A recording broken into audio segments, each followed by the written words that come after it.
years ago when the Iron Curtain came down, and you know the Russians never became the kind of dominant force they were in kind of amateur cycling, and I'm not too sure if Biniam Girmay still has that same fire in his belly this year than he did last year, and I hope he finds that fire back, because he needs that fire to continue to do what he did last year by green jerseys, three Tour de France stages, you know, that magnificent getting Wevelgem one. We need that Biniam Girmay back. Mali, I'm afraid, are done. Both Dara and Diarra have now decided to call it a day, or maybe they've been gated, because if there's a chance of being tagged here on this circuit, then you are taken out. But what an amazing kit that is. Just looking at the Beehive, which is our convention centre here in Kigali, absolutely beautiful building. Sense of modernity, but also a nod to the past as well. Well, just to let you know, it's 15 minutes they get taken off, but the last rider is one of the Mali riders, and he's at 14 minutes and 52 seconds across the finishing line the last time. So most riders are climbing off. Red Walters has climbed off. He was at 12 minutes and 25 seconds there. There you are. You're beyond the halfway margin of the average pace for the stage. What is our pace at the moment? Let me just... The last lap it's 40, just over 43 kilometres an hour. Yeah. They're not hanging around, but it's as an average from the beginning, accounting for just after the flag, it was a little bit modest before our breakaway went up the road, but yeah, we're just under 41 kilometres is where we are seated at the moment. 42 and a bit, actually, 42.3 kilometres as an average so far. So we've covered 57, 58 kilometres, and as it stands, we're having some pushes out. And if Eric Manizabayo, I think he liked the party that welcomed him last time up the rise at the top of those cobbles, actually. And we start to hear that our friend on the PA with the leather larynx about to start screaming him over yet again. This front group on 7%. Plenty of Union Jacks here. The Union flag upon a jack staff, known as the Union Jack. Perfectly correct to call it a Union Jack, the Union flag. No, people always writing and saying, we've done it wrong again. No, look at that. Okay, for bringing the golden helmet up towards the fore. It wasn't a humiliation of Tadej Pogačar, because Wevelgem was absolutely in his pomp on the time trial, but to find 2.5 minutes and basically just tag Tadej Pogačar was something incredible, and Frank van den Broek is what's broken for Frank. And he gets himself back on. Is it just a little bit of misgearing, maybe just a shift chain? Some chains chucked off on this rough surface, Brian. We've seen a few, especially to the entry. I think, unfortunately, for the young Scot, Erin Bisman from Glasgow, she had it in the junior time trial, and the same for the junior road race. And if you chuck your chain or pull your foot out or anything on this climb, you lose a considerable amount of time. But yeah, look, I don't think it was a humiliation for Pogačar, possibly the first time he's ever been caught in a time trial. But you finished fourth. He's only over a second off the podium. I just think Evenepoel was totally dialed into the effort, and you know, was head shoulders above everybody else.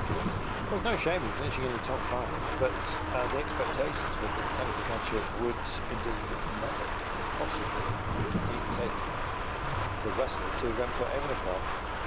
Different, of course, perceptions when it comes to this kind of distance. And as you said, Tadej Pogačar, if his head's in the right place, then he's absolutely bang on. There is a sense that after a few sort of withdrawals, especially a late one for La Vuelta, which caused all kinds of problems for his UAE team Emirates team. But here he's well supported by former rivals, the likes of Primož Roglič within his team, Luka Mezgec. It's a very, very strong unit that Slovenia have brought to the party. they can manufacture Marshall, if you like, with 9 riders. That's a big team. It's the biggest team we've got here. 8 plus the champion, which of course is terrible gadget. I think he likes the rainbow stripes. He used to be described as a burden, Brian, but he's carried them extraordinarily well. Yeah, he loves them. He loves his Slovenian national jersey as well. I'll go out training to try and kind of be under the radar a little bit round about the Monaco area. He does wear just plain clothing, but he loves, you know, winning races in certain jerseys, whether it's a leader's jersey in the Tour de France, whether it's the World Championship jersey. For sure, he's come here to try and win again, and you know, he's always thinking about creating history, and you know, his whole team are here to support him. We talk about the burden. Better explain yourself here. It used to be that when you wore the rainbow stripes, that essentially you were a target, and some riders felt that they were dialed out of success in other races because they were almost immediately jumped onto, and their attacks and their effectiveness really as a winner. You stand down, as simple as that. So it was regarded as something of a curse that would stop you winning other races to carry the world champions bands, but I think Peter Sagan possibly put that to bed. And a few others as well wore them with great pride and efficacy, and terrible gadget, it hasn't diminished him at all, it seems. No, because there's not a lot he can do when he goes on the attack. It's as simple as that.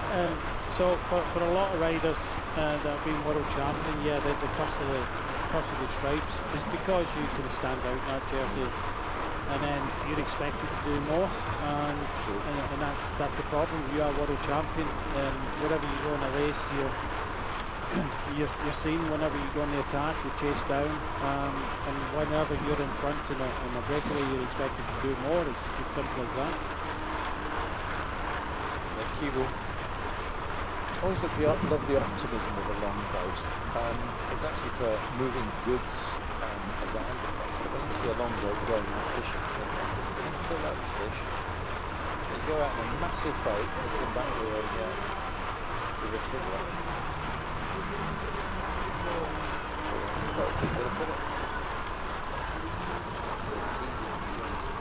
Meanwhile, teasing us into expectations, I think, Slovenia. They've not been that far off the front. Van Wilder has indeed called it a day. It was clear that was going to happen. Some injuries due to nudges of wheels. And for those of you that are perhaps joining us a little bit late, a lot of the major teams have actually suffered some significant blows to indeed their roster. Spain have lost Marc Soler. Van Wilder, you have just seen for Belgium. Great time trials would have been part of the entry to try and help Remco Evenepoel to rainbow stripes here. So he's lost. So Evenepoel has lost Van Wilder. Bjorn Kort is no longer at the disposal of Tom Pidcock, who looks a little bit second-hand himself as we look at Evenepoel as he crosses the line here with his golden helmet. So Kort, I'm afraid, is also out for Great Britain. Really going through the tumble dryer, it seems. And indeed the rock roller. I'm afraid it was a rocky end to him. He went for a roll after a touch of wheels. There's a few others as well that have indeed been gated. Quite a roster actually of those that come into this very, very hyper-elite roster, and possibly just a little bit with something lacking, but it's great to see so many nations represented here. I did love seeing Sao Tome and Principe, a nation that I wasn't very familiar with, I must admit, but an island nation. Just started to look at it myself and thought, gosh, it looks absolutely wonderful, as it has been here. This doesn't look good, Brian. No, I'm not at all. French dropping, not like flies, but already Alaphilippe down, and yeah, not good for Barry. Barry would have been one of the hopes, and very much an outside hope was Alaphilippe, but not well.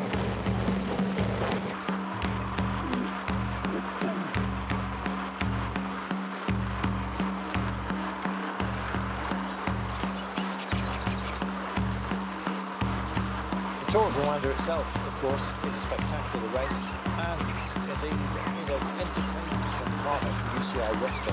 It was the success of this race and others like it on the African continent that have, of course, made the UCI ponder the likelihood and indeed the effectiveness of bringing the World Championships to this great continent.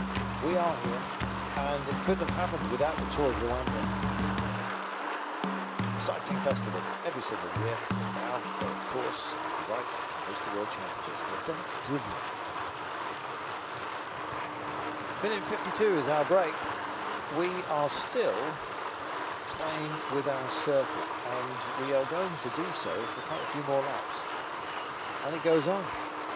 Serbia, the latest to declare here, I'm afraid, and it's Onion Ilic riding on his own, so very much a diminished roster. Now it's non-existent, which is the solitary rider. Quite a few riders here that don't have teammates. It doesn't mean that it's not going to go your way, but it's highly unlikely because you get this kind of service. This is Primožić, who is bottles. He doesn't need that many bottles. He needs to go one down his neck. Water carrier, especially when the days get a little bit hot and we also start to see some high cloud. The shadows have disappeared. There is a chance today of thunderstorms, but that doesn't mean that it takes away from the heat. We're in the centre of the African continent, in this landlocked nation at altitude, and we're talking about 26 Celsius as a maximum, but heavy humidity with the chance of thunderstorms. The calm before the storm, you might say, as you look around here at the vegetation, whether that be the palms, indeed the hedges, or indeed the cacti, the aloe vera. Aloe vera? Yes. They're not moving at all. And as it stands, our pace today is a modest one. We're just underneath 42 kilometres per hour. This will get a little bit quicker. I've got a feeling that we won't see the full-on pace until we get possibly to the foot of Mount Kigali. We play with the rib, the Côte de Kigali, constantly within, of course, a small circuit here, but we do go on a longer loop. The definition of this longer loop, Brian, it's very, very tough, and I suspect that that's really where the first huge slice of attrition is going to be taken out of the main favourites today. We may lose a few at that point. We may lose a few. It depends on whether they race it or not. It's the highest point, of course, the climb itself. 5.9 kilometres in length, 6.9 on average. So it's whether they want to play. I'm not too sure. Watching the World Championships last year in Zurich. I mean, well, we have to see. It's my second elite World Championship, and yeah, I'm really looking forward to it. It's a very hard course, and I think it suits me quite well. So yeah, I hope I have the legs to be here in the final. Because you've been showing very impressive things these last few weeks. You have the shape. Yeah, I think so. I think from the Volta, I carried it here, and I hope it shows. You like the course? It is a really nice course, and I think the climb the only the elite do, which is the Mont Kigali, is going to be decisive. So yeah, I hope I think the race is going to explode, and I hope I can be there at the front. Well, he thinks it will be on Mont Kigali. Let's wait and see. It depends entirely on the complexion of the race, how it's been raced until that point. But it is potentially an axis upon which this race may pivot. Looking at the clouds, Brian, some of them look extraordinarily threatening. When we get to the high ground of the mountain itself, as opposed to the coat, the little bosses that we're dealing with as part of the short circuit, if we do get a thunderstorm, it depends on how heavy that is and how long it lasts, but it will really be surely something of a shock on such a long day. 100%, and especially on the cobbles and traction and all that. But you've got to remember the Kigali, the Mount Kigali is about 100 kilometres from the finishing line. Last year, Pogacar went with just under 80 kilometres to go to the finish, and it looked at some point he was paying for those efforts. Still managed to kind of hang on. I really don't think we're going to see that today. It's such a hard course, this here in Kigali, that I think it could be a little bit kind of later. So yeah, they're kind of half expecting it. I'd still be very surprised if we saw Pogačar and some of the favourites really go for it. But then again, you know, I was surprised by some of the riders that were up there earlier on. Del Toro was following moves, you know, earlier on today at the start. So I think 100 kilometres in this sort of course is still going to be very, very difficult. And I think what Pogačar will do is definitely use his team. I still believe this will be a lot bit kind of later, the development of the race, rather than last year when he went from just under 80 kilometres to go his first attempt. Well, it's all about Pogačar, of course. Roglic, he might come into play. I'm not quite sure what the national management is going to be like. Roglic would love to be world champion, of course. And race too difficult for Matej Mohoric, I would have thought. Great classics man. Luka Mezgec as well. Having a classics mentality is something, but of course translating that to such a long day, it's a very, very long day. Brian, are you of the opinion that this is one of the toughest world championships that we have ever seen?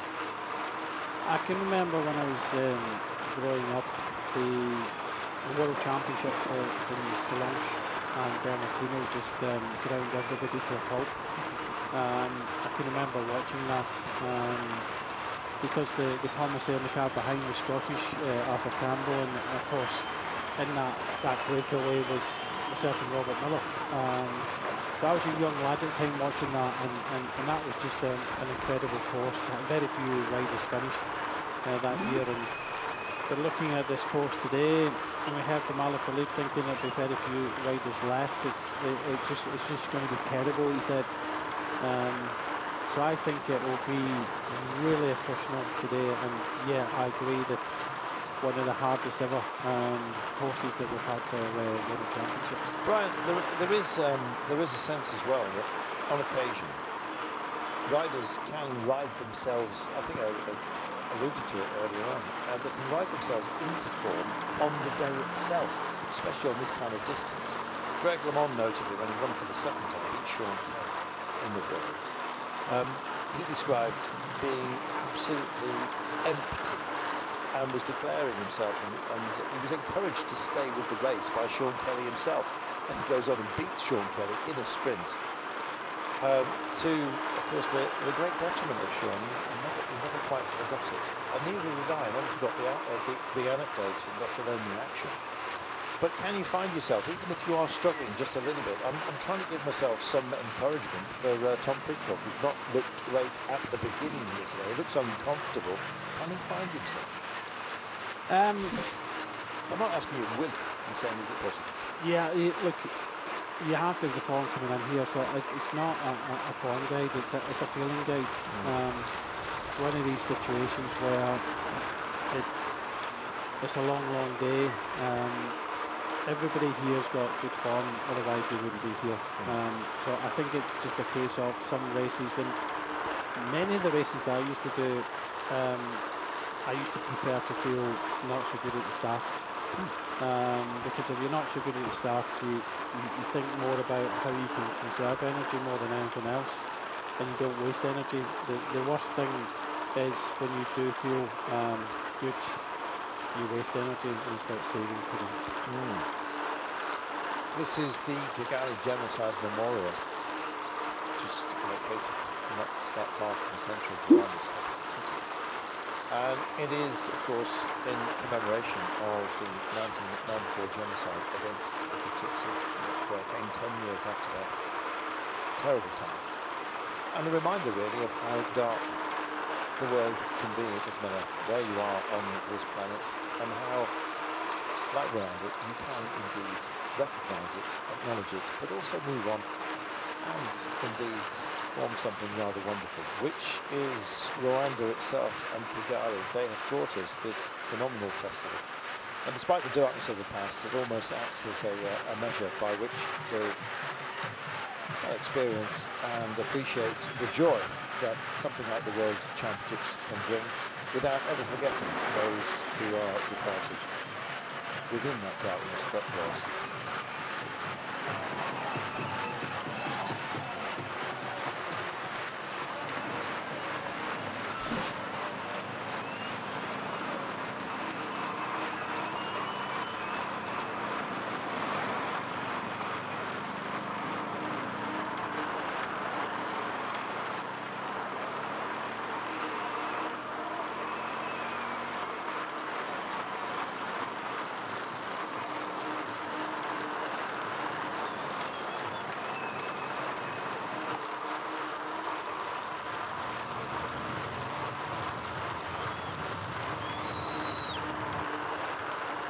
We got ourselves a breakaway. It is, of course, the World Championships, the men's elite road race, here in Africa for the very first time. I've got a feeling we'll be coming back, which is something wonderful. The love of cycling being spread around the planet. Right now, not much love being lost between these guys. 7 up the roads. Raul Garcia Perna did make it over for Spain. And the teams represented up front have got some principles that might have a shout later on. Denmark, Anders Foldager has made the trip. They'll be thinking about Matej Helmover. Great Ardennes rider, might suit him today. Julien Bernal is up the road for France. They will be hoping to slingshot someone like Pavel Sivakov,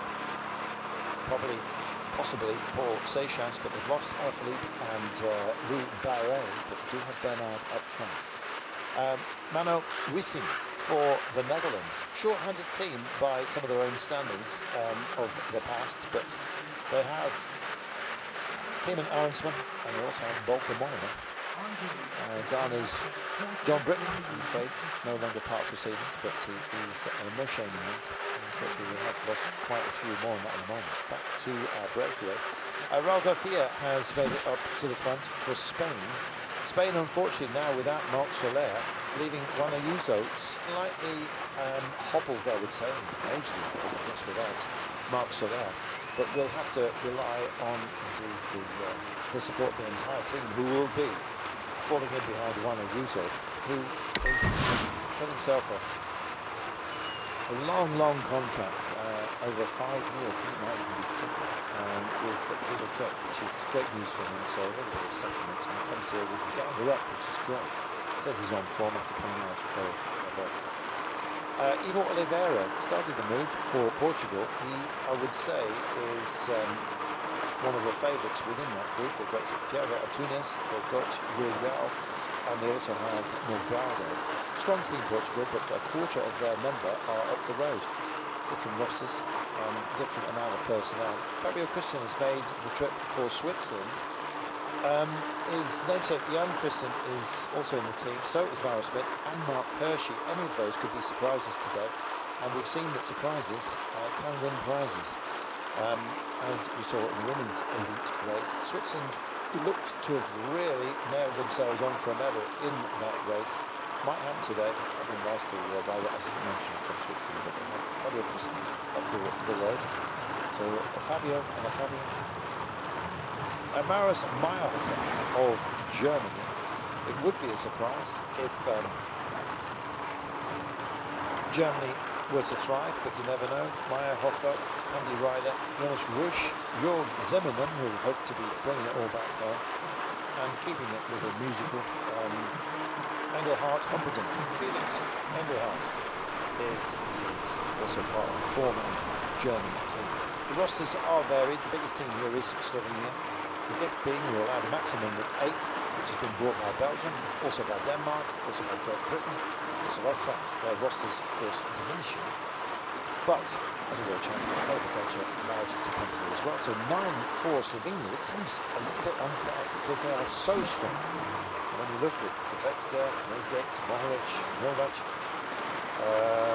Jaka Primozic, Primoz Roglic, Matiš Zuma, and Gal Gravao, as well as Telepocacha himself, you realise just what an amazing force they are. Right now, they've not been forced to do too much chasing. Other teams have actually come and started to help out. The United States have been busy, but Quinn Simmons will be their secret weapon. The least secret weapon out there, other than, I think, Ireland's Ben Healy, who we know will have a go. It's a question of when and from how far out.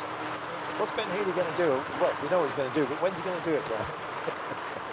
Well, that's the question. He always goes from a distance, probably for one of the riders here. I think there might have been a bit of a gear change on the corner there, but yeah, it's always a question of the unknown with the camping as it was for Ben Healy.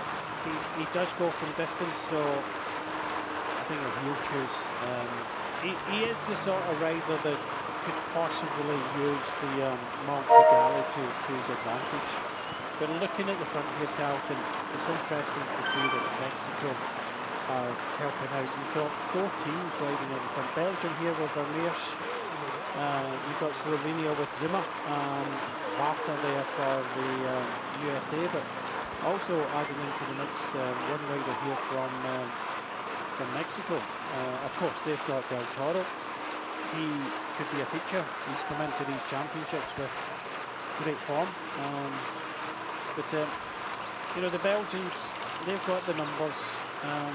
Fortunately for them, they have got the numbers to be able to help Evenepoel. Unfortunately, they've lost Van Wilder in that crash that happened a couple of laps ago. But the race has really settled down now into the formula I think we've known from the past. But it just surprises me a little bit to see that Mexico are riding. And just as I was saying, Barta, well, his day's done.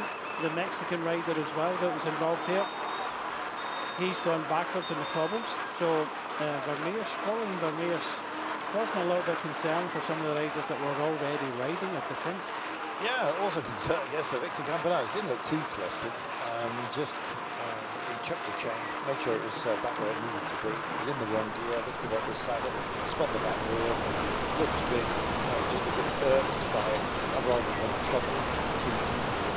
To Australia, he's peppered throughout the line here, and Campenaerts is making his way back in. Not too much fear by the pace that we've got for the time being. We're averaging just over 41.5 kilometres per hour for the day so far. Just over 42, I should say. Just updating my screen. Still got none too small matter of what, 3 3/4 laps, 4 laps to complete, in fact, before we actually go downhill and then head out of town. So at 4 laps time, Brian, suddenly things are going to get very, very uncomfortable. Well, they're uncomfortable for a lot of riders already. The Barta that was already riding at the front for the USA, he's gone backwards. You can see that Florian Vermeers is putting a little bit of pressure on, even though that Campenaerts is in the cars trying to come back to the race. But a few of the riders, even Zuma for Slovenia, starting to get distances. Kveka is at the front for Slovenia now with Julian Vermeers. So Zuma is gone, Barta's gone, the Mexican rider is gone. So the pace is pretty decent on this Covid time this time. European mountain bikes champion, Tom Pidcock, and more than that. So the biggest success of his career was actually 3rd place in the Vuelta, proving to himself, apart from anything else, he's got the endurance to take on a Grand Tour. There's Evenepoel just coming through here with his golden helmet, Del Toro not that far away, and indeed Dani Bocaccia himself just coming up over the rows past this fan zone off the cobbles. Lots of checking over shoulders to see who is where. Denmark, that was Kjelmors just looking around. The Skjelmors they're looking for. That's a wonderful shot, just showing you the roller coaster that we're dealing with.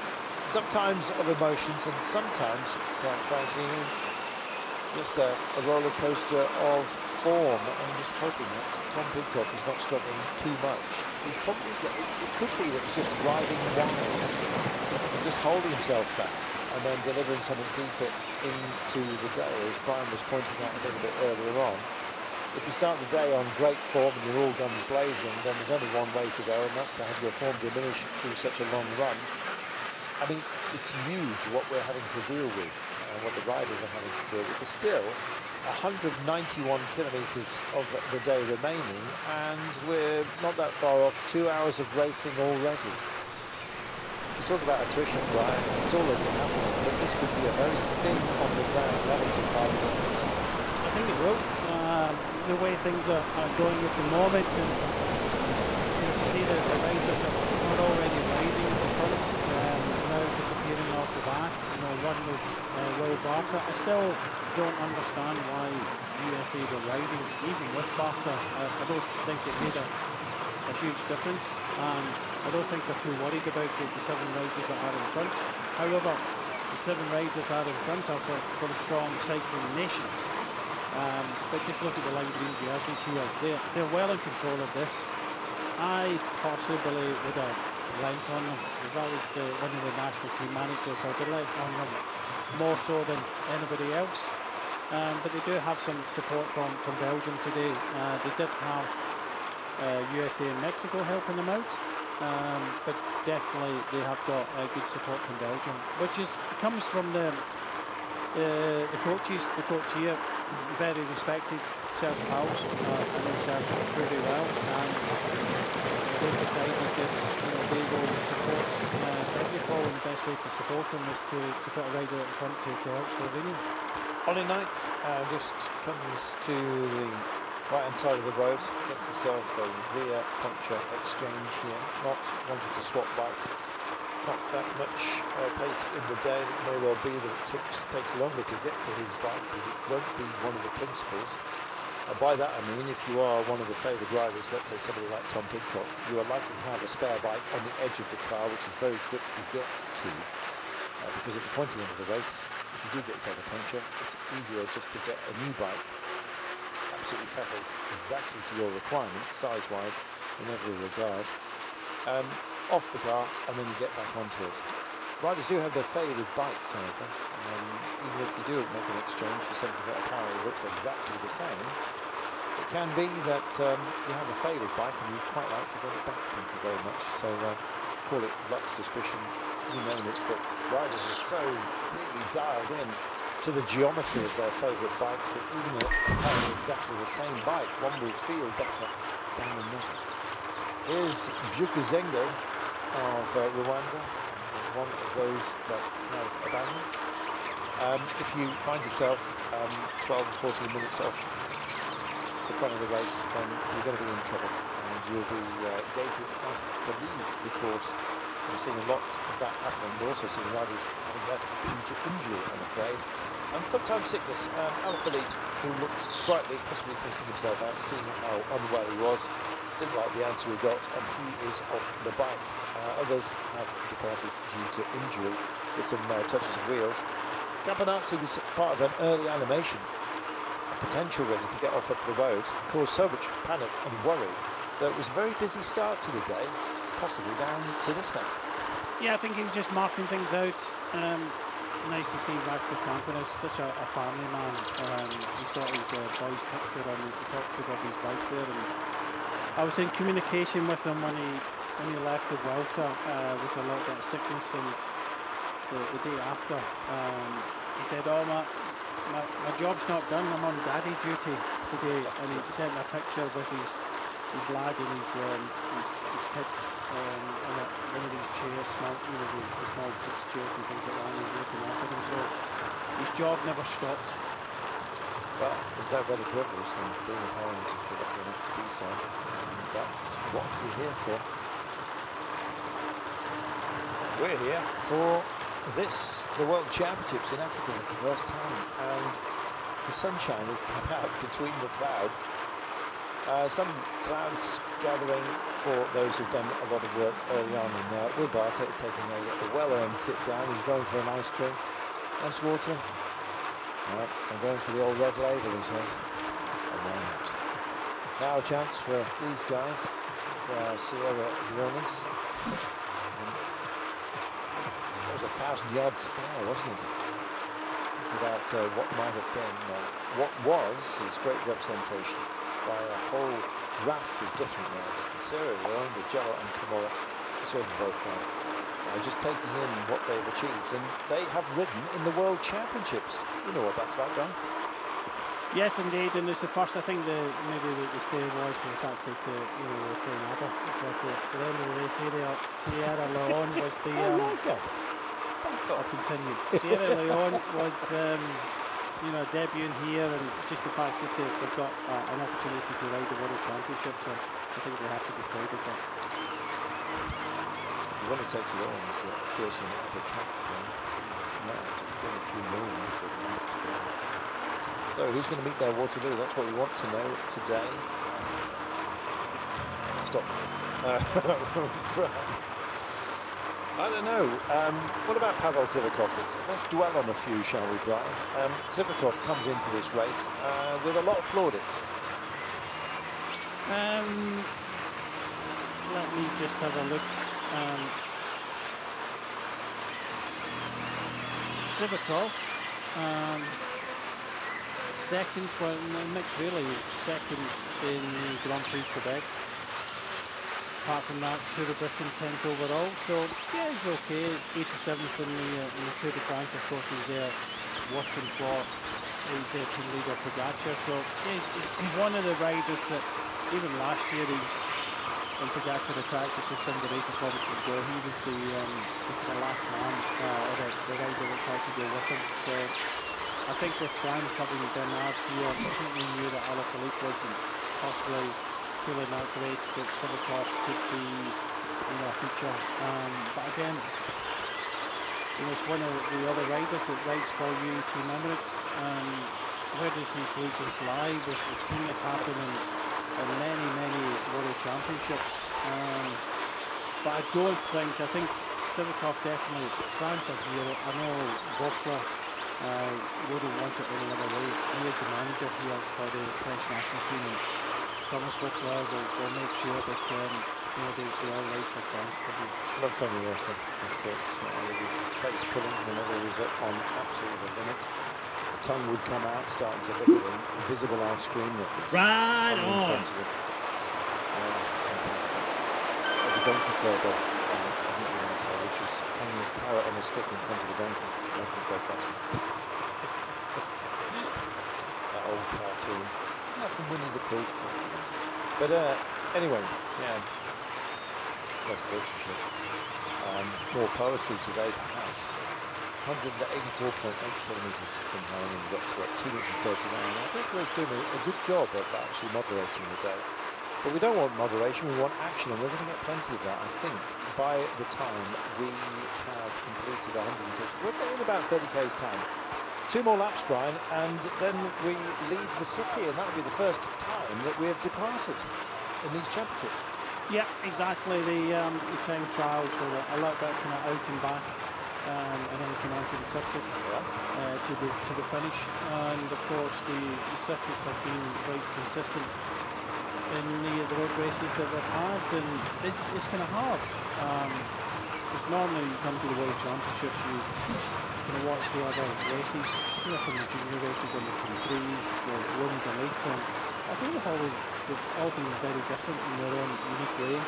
So very difficult to see how this is going to play out. But I think everybody knows that this is going to be super hard. It's we've already seen some riders at the start making, and some big riders making little bits of an effort. We've seen a crash and taking out a couple of key individuals for the different nations, and I think this is going to come down to a very small group. Like we were saying with the World Championships in Solange in the 1980s with Bernardino, was it Baroncelli? There was only I think 4 of them left at the end, and I think very few people finished that year, but yeah, it's whether Pogacar is on that kind of dominant performance. He's got plenty of riders to be able to help him, of course, and he's using them now.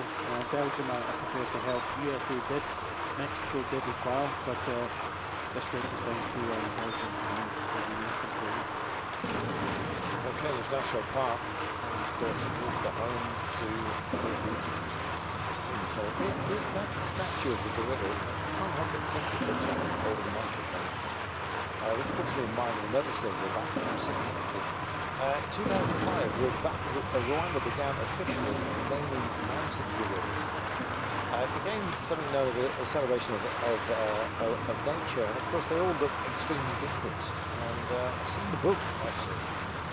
Just focus on Zach Delta. We'll come back to him in a moment. But yeah, they named all of those majestic animals. Gave them value currency almost, and the personality of each of the creatures is clearly on display. It's a great idea. The Krita Izina ceremony is an opportunity to thank the communities, of course those that help out in the Volcano National Park, to look after the gorillas, whose population has expanded dramatically over the last 20 years, and for that we are very grateful not only to those volunteers themselves, but also to the nation of Rwanda who brought us this brilliant World Championship as well. Courtesy, of course, of the UCI, governing body that we have to say. So, meanwhile, through the field zone, easier taken from the breakaway. You really only got one bite out of this, but make sure you get what you want. Sometimes it's not too late. You take a bottle with some gels strapped to it. And look at this, Brian. This is how the race is being delivered. I love it. Yep, we see this pretty much throughout the world, whether Europe, Italy, France, and they all watch it on local TV and then jump out to the side of the road to cheer the riders on. I was just, looking at Eric, the Rwandan rider, climb off there. I was quite fortunate to work with Adrian Niyonshuti as a pioneer of cycling in this part of the world, of course. He's 38 years of age now, and he's national champion in 2010, 11 and 12. One of these breakout riders from Rwanda, and having spent time with him over the kind of years with MTN Quebecer, he just seeing his drive as an individual inspired me as well, because when you hear the story of his family life and where he's come from, and I met him at the 2012, I went up to Stratford to meet him, and he was just so proud. Bit of a trailblazer for Rwandan cycling, and I suspect a lot of the riders from Rwanda at the Europe Championships have been inspired at some point by Adrian. When you consider, you see the minority to the genocide that happened in this part of the world, he lost 3 brothers during that, and that was the motivation for him to try and kind of break through in sport, and he did. He was a super rider, and a lot of respect for Adrian, and he's doing wonders for Rwanda. I mean, he must be very, very proud to see the World Championships in his backyard. Well, we do, of course, have the Tour of Rwanda. We have the Miss Bongo in the Tropicana in Gabon. The Tour of Burkina Faso as well, which in the past has provided some fabulous racing. Racing, of course, down in South Africa, where I guess the main success in the past has indeed come from. But Africa has still got so much potential, and I think in recognition of that, the World Championships had to come here, and this year it finally has. Yeah, no, it's great. I know that Visit Rwanda, is it Arsenal? They sponsor the. I'm not sure. Yeah, I've seen it around in other sporting platforms, but Africa have got so many races. I've raced in Africa in my lifetime. Arsenal, yeah. Not that I'm a fan of Arsenal, but one of my family members is, so that's where I've probably seen it. But just looking at lots that I was fortunate to be part of the MTN Quebecer team, which is a lot of African riders, Algerians, and with Yusuf Wigigi. And they've got the Tour of Algeria, there's the Tour of Morocco, in the north. There's a lot of racing here, of course. For a lot of these riders to come to Europe, which is still the hub of world cycling, and that's what the UCI have been trying to do over the years, is trying to kind of globalise cycling. I don't know how we're going to get away from the hub of Europe, but you have to, even in my day, you have to go and live in Europe, and for a lot of these riders to come here and race in Europe, I know for a lot of the African riders it's so important for them to get home, to see loved ones and have that home environment, and that was always the trouble sometimes with visas and various other things. So yeah, just hopefully this will continue, that we'll see more and more races and more African races on our TV screens. Felix Engelhardt clearly struggling. You never know whether it's just sheer exhaustion on the day, just gets up his feet, or indeed a little bit of illness can happen absolutely anywhere. So, yeah, I'm afraid Germany down to 3, Meyerhofer, Rush and Zimmermann. maybe to bring it more back home at the end of today. Meanwhile, I'm afraid that Felix Engelhardt is no longer part of proceedings. This is Fabio Christian that you are looking at right now. Been busy, but not as busy as those who find themselves off the road. Folkenberger, Bernard, Wilson, Garcia, Oliveira, Christie, and indeed Mayer. They've got work to do, and you're looking at them right now. This is a band of brothers that hope to make an impact today. 2.5 minutes is nothing, especially with the sort of distance that we have got. We've seen maximum gaps on breakaways get up to 15 minutes sometimes. They still get played back over 180 kilometres. And with the sort of terrain that we've got here, I'm afraid, getting up the road, you kind of have some whiff of the foolish about it, but you never know. Never know what's going to happen with the weather either.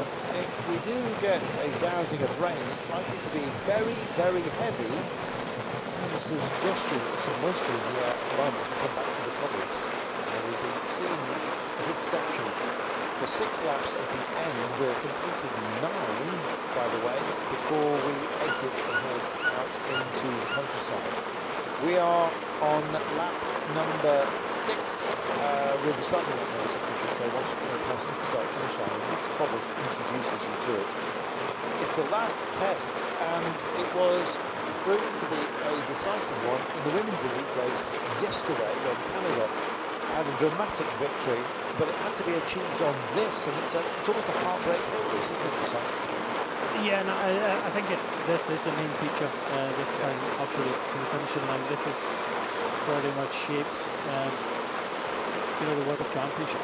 Remember this cobble climb up to the finishing climb for years to come. It's not easy at all, and you have to add in all the other kind of layers, the humidity, the heat, the altitude, everything at all, and even some of these riders coming from Canada to here, the travel, and we believe there was a little bit of kind of sickness in the Dutch camp. Sam Oman never started. Of course, we heard that the junior team had that illness, and they were in a different hotel to the elite riders. And of course, you come here and you have to kind of look after yourself. We're hearing from people that have come here sick, hoping to get better. We believe that some people have got sick and have been here. It's difficult for these bike riders to be totally 100%, and that's what you wish for. One-day races are, when you target them, it's always very difficult to get everything spot on. One of the races that I used to really kind of concentrate year and year was my national championships. I won it twice myself, but within 4 years I was never outside the top 2, and I thought I was very, very good at getting everything right on the day, and not everybody can do that. We see in stage races that you don't have to be on form going into the race, but you can kind of ride into a 3-week race. But in a one-day race like this, you need everything spot on to get the best out of yourself. Pogacar, well, we know that he can do it. There's various other riders that can do it, but it's a skill in itself. Even the last ride, when you do your last ride, because believe me, a lot of these riders have probably in the last 3 or 4 days probably done a 200-kilometer ride. So and when I say that to people, some people are saying, why would you do that so close to a major?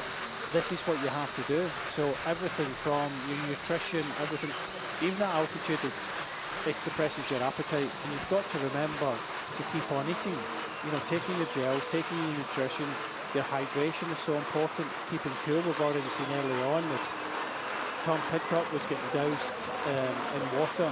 So there's a lot of elements to this race you have to get spot on, and then you have to keep on telling yourself, keep the gears down, keep twiddling, save. That's all it is.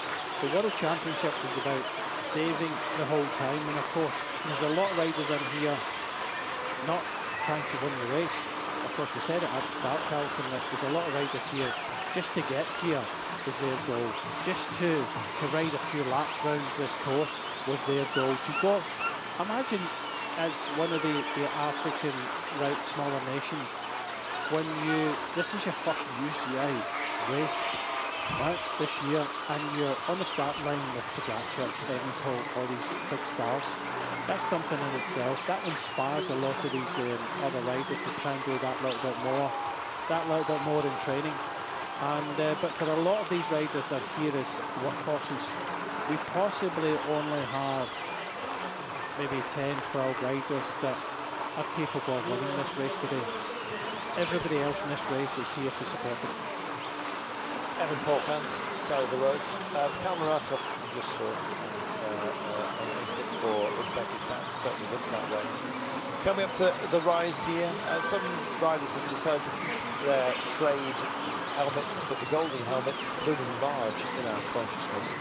What chance Remco Evenepoel today? He's got a very good one. He's already got the bragging rights over Tadej Pogacar, having beaten him in the time trial, and indeed caught him as his 2.5-minute man. Can you believe that?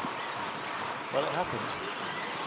Could something strange happen today? I'm actually wondering whether we might get from a side quarter somebody that can produce something of a surprise. Well known to us, of course. But, busy cycling season. It's not over yet, even after these World Championships. It seems to roll on almost in perpetuity these days. It's never that long before getting busy down under. Might actually be coming down to Australia to visit some of you, by the way, as part of my stand-up show, Tales of the Tour de France. Look forward to seeing some of you. More details for you on social media. Posting it to that should be fun. And today we'll be Montreal. You also touch on quite through one of these. So it's also the very best. The team has been quiet so far. Is it? I was just about to say that. It's really good fun. Oh, here we are. I saw them towards the front, and I said, I think they mentioned every other team. See them in the dark blue, Azuri kits, and you can see Ciccone there towards the front. They've started with a strong team. They have got plenty of history in the race, of course. They've got Bagioli, Titano, Ciccone, Fortunato, Frigo, Masnada, Garofoli, Sobrello. They've got a really good team. And it's when you were mentioned that we might have maybe some outsiders, so maybe some teams that could feature in this race could surprise a little bit. I think their challenge could be in the mix here. No Giulio Pellizzari withdrew, and that means that we have an elevation of Giulio Ciccone. This is Tadej Pogacar just being brought back as we speak, and I guess that's all in good company. But I'm not sure what the issue is. It may well simply have been a cliff break. Let's wait and see. But no panic, no real feisty attack going off in the front. It won't worry too much. But a job to do. Was it a technical? Looks like it might well have been. He's just stopping by the pits here. Gets himself back on the bike. We've got two riders around him, and marshalled nicely by Mohoric and Novak to get themselves back in. But Tadej Pogacar, as we say, you're going to have some bad luck. Maybe it's just a little bit of feta. Nothing too much to fear, especially with 174 kilometres to go. And there we are. The whip hand is up. Is he calling for help or is he calling for pace? No, he's calling for the convoy. The convoy is important. It's very quick there. Was it Portaloo? His teammates had stopped. There seemed to be a Portaloo in the pits area as we normally have. But the waving is calling for the rest. You didn't see it now. If it was, as we call it, the comfort break, which is basically toilet stop, then he's got that ballast dealt with, and he'll get back on with the task of the day. He's calling the vehicles to come back. Normally, that call ratio he gets the convoy. You're talking about natural things here. Some of the times the natural managers, this is probably the only place to do it. I was going to say, not as dialed in. No, this set protocol. So he's waving up. He's wanting the convoy to be getting in tight so that they can just jump between the cars and use his energy. Just like in Printable, Shimano makes shots here, they're helping them a little bit. They understand there's a lot of riders involved there. but I think it must have been a comfort break, maybe a quarterly, because on this circuit break, he's working to do that. In fact, he stopped in the pits area, and you can see clearly from the pictures there that he was at the front of the peloton. So having that slippage room, stopping, having a comfort break, breaking in, continuing his effort, and now they're making their way swiftly back to the peloton. They've got Eddie Dunbar with his Jacob, as you can see, common-coloured trade kit helmet. Here is David Gadget, nothing too stressed. I'm not giving us away though, it's with the trusses of hair out of his helmet. And there was actually a helmet that was sold with trusses of hair and already attached to it, possibly just for a laugh, but I didn't think about it. To recreate the glory days. Joining Eddie Dunbar on this trail, which includes David Gadget from Slovenia, is Chao Chang Wang of Thailand, which is still very much in the race. Good for him. Refugees that get into the cars here. Actually, I was talking to a good friend of mine during my career from there this year. It was after the sponsorships and marketing of the net helmets, and I was saying, surely not these helmets are, designed like this. And he said, no, he puts his helmet on and the cuffs automatically come out. It's not the fact that, he pulls them out himself, is a bit of a trademark. It just happens when he puts the helmet on. Well, let's hear from Tony Bagachu, who spoke at the beginning of the day. Yeah, definitely you need to have a feeling today. It's a so long race and so hard race. You need to have a feeling for your body and for the race. You can talk about the tactics and everything like all day, the day before the race, but in the end it can be so many factors, and you need to have the feeling for the race. Do you have the same feeling as last year? In terms of shape, I think I'm really good, and in terms of motivation and energy, I think even better. Is it going to happen in Mount Kigali? I think so. We're going to see some sparks there because it's so hard the climb. So I think we cannot avoid that climb to go easy over. I think a lot of people will try to attack even before, maybe to get an advantage before the climb. So it's going to be hard.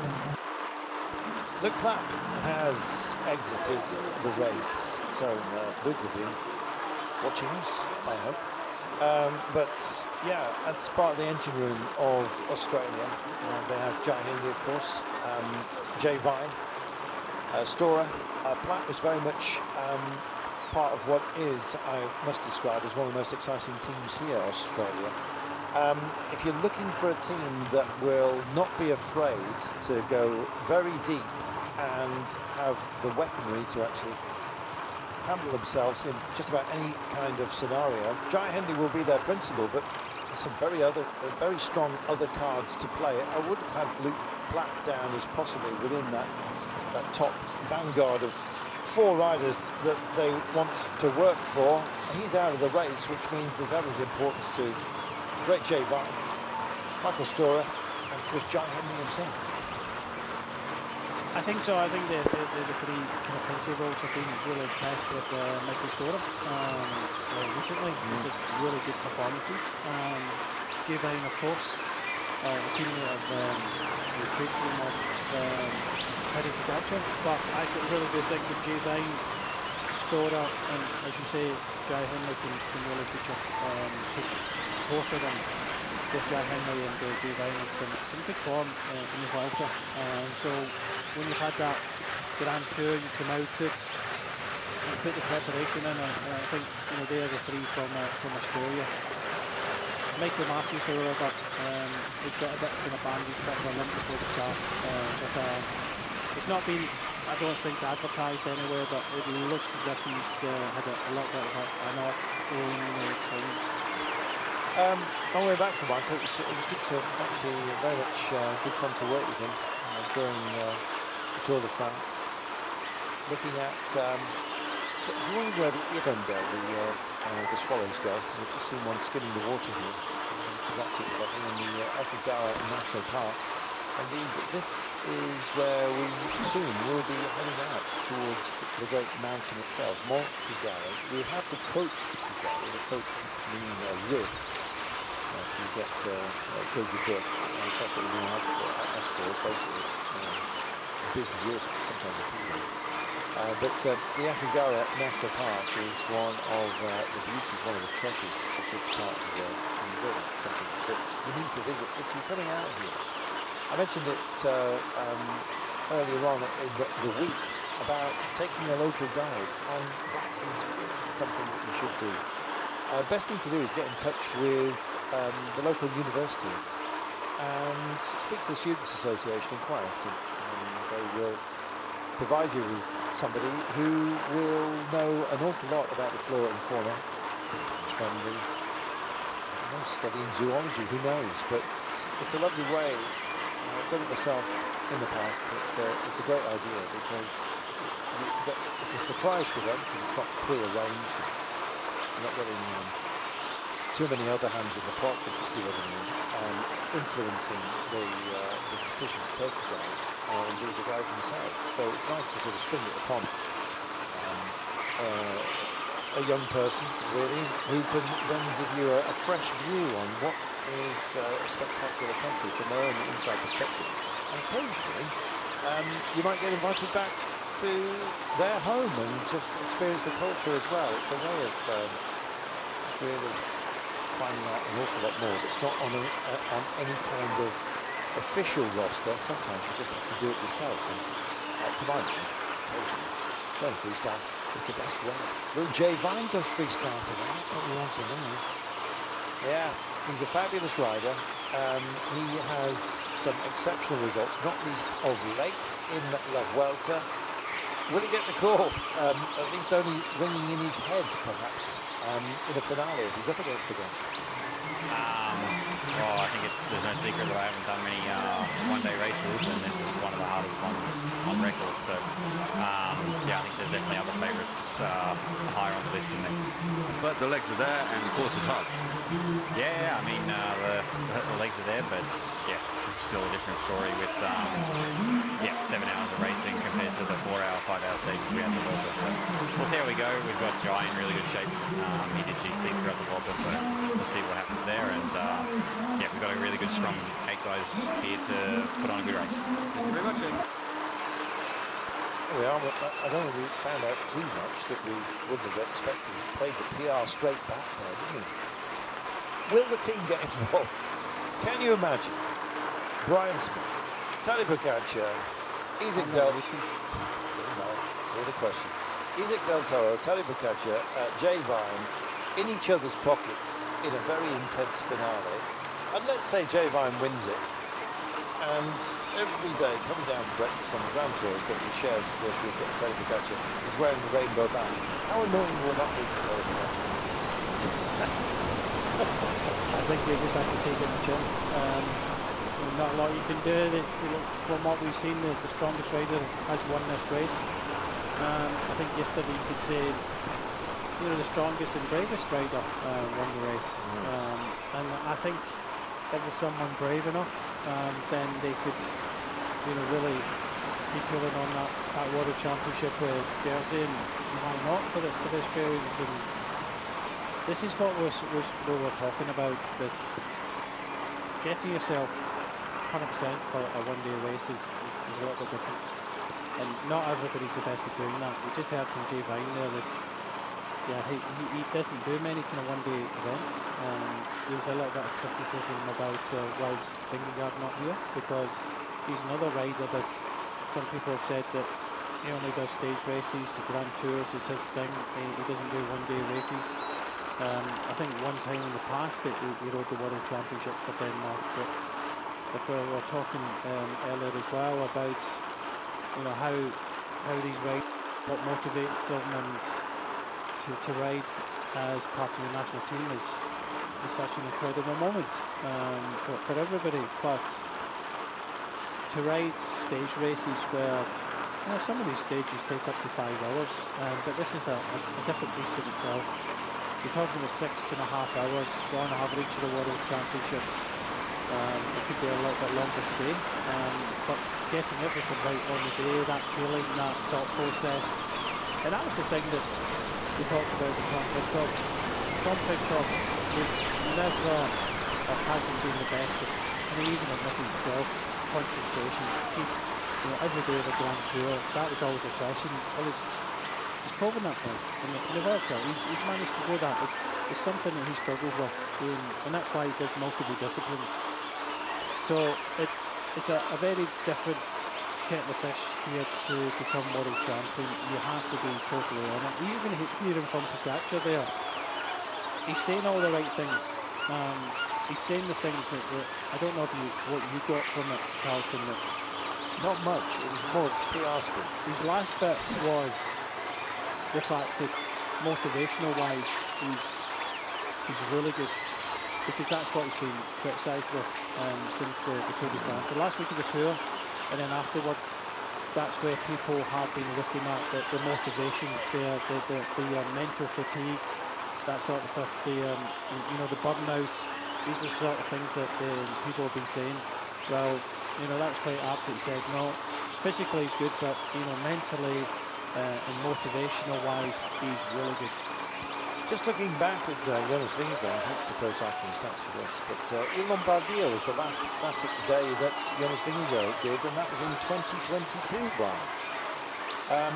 Of course, he came into 2023, and notwithstanding, didn't have any classics to his name, and then of course injuries started to wash in. He came back to the Tour de France, finished runner-up in 24, and of course went to the Tour this year as runner-up again. But yeah, it seems to have died out of Jonas Vingegaard any kind of proclivity or desire to take part in single-day races, classics. Lombardia, long day, finished 16th after 253 kilometres. It is one of the big ones, and not that much of a difference distance-wise to here, and plenty of altitude gain in that race as well. Yeah, I don't understand. It was 16th. I loved stage races. They were super hard day after day after day, but one-day races are, great. I don't understand.